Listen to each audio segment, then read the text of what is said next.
ఎట్లా ఉపవాసం చేసి మీరు నన్ను మయంపరిస్తే నాకు తృప్తికరంగా ఉంటుందో దేవుడే రివీల్ చేస్తాడు. చూడండి అమ్మా, అటు చూడకండి, ఇటు చూడండి. ఏమంటాడు తెలుసా? ఇక్కడ 4:6 దుర్మార్గులు కట్టిన కట్లను విప్పుటయో. అమ్మా, దుర్మార్గులు కట్టిన కట్లను విప్పుటయో, కాడిమాను మేకులు తీయుటయో, బాధింపబడిన వారిని విడిపించుటయో, ప్రతి కాడిని విరగొట్టుటయో నేను ఏర్పరచుకున్న ఉపవాసము కాదా? దేవుడు ఏర్పాటు చేసుకున్న ఉపవాసం ఇదట. ఏది? ఏం చెప్తాడండి దేవుడు?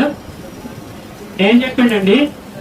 ఎలాంటి ఉపవాసం చేయాలట ఇశ్రాయేలీలు? ఎలాంటి ఉపవాసం చేశారు ఇశ్రాయేలీలు? ఎలాంటి ఉపవాసం క్రైస్తవులు చేస్తున్నారు ఇప్పుడు? క్రైస్తవులు చేసే ఉపవాసం ఏంటంటే తిండి లేకుండా, టిఫిన్ లేకుండా, మోకాలన్నీ కూడా వికారం చేసుకొని మేము ఉపవాసం ఉన్నట్టుగా పబ్లిక్కి ఏమండి తెలిసేటట్టుగా స్కెచ్లు గీసుకొని ఉపవాస ప్రార్థనకి వెళ్తాము అని చెప్పుకుంటూ వచ్చి ఉపవాసం ఉండేది ఉపవాసమా? నువ్వు ఉపవాసం చేసే సంగతి ఎవడికి తెలవద్దురా నాయన అని యేసుక్రీస్తు వారు సువార్తలు అద్భుతంగా చెప్పాడు. కానీ మనం ఏం చేస్తున్నాము? ఓపెన్ చేస్తున్నాం.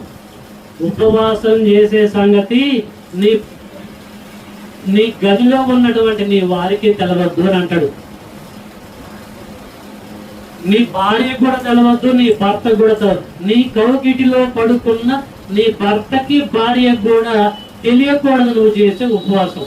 కానీ మనం ఏం చేస్తాం తెలుసా? ఉపవాస ప్రార్థనలని అనౌన్స్మెంట్ చేస్తాం. అంటే దూరం ఉంచుతాం మనం. దేవుని పిల్లలారా, ఇది గ్రంథ పరిధిలో జరిగే ఉపవాసం కాదు.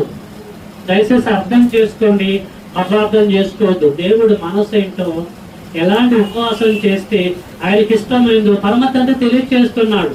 ఆత్మ సంగములతో చెప్పుచున్నమాట చెవిగలవాడు వినుగాక. మనం వినాలి, ఎందుకంటే మనకి చెవులు ఉన్నాయి కాబట్టి. ఎలాంటి ఉపవాసం చేయాలి తెలుసా? దుర్మార్గులు కట్టిన కట్లను విప్పుటయ్యు, కాడిమాను మేకులు తీయుటయు, బాధింపబడిన వారిని విడిపించుటయు, ప్రతి కాడిని విరగొట్టుటయు నేను ఏర్పరచుకున్న ఉపవాసం కాదా? నీ ఆహారము ఆకలి కొనిన వానికి ఫస్ట్ పెట్టు. నీ ఆహారము ఆకలి కొని వారికి పెట్టుటయు, నీ రక్త సంబంధికి ముఖము తిప్పింపకుండుటయు, దిక్కుమాలిన బీదలను ఇంట చేర్చుకున్నటయు, వస్త్రహీనుడు నీకు కనబడినప్పుడు వానికి వస్త్రములు ఇచ్చుటయు. అసలు ఇదే కదా నాకు ఇష్టమైన ఉపవాసము.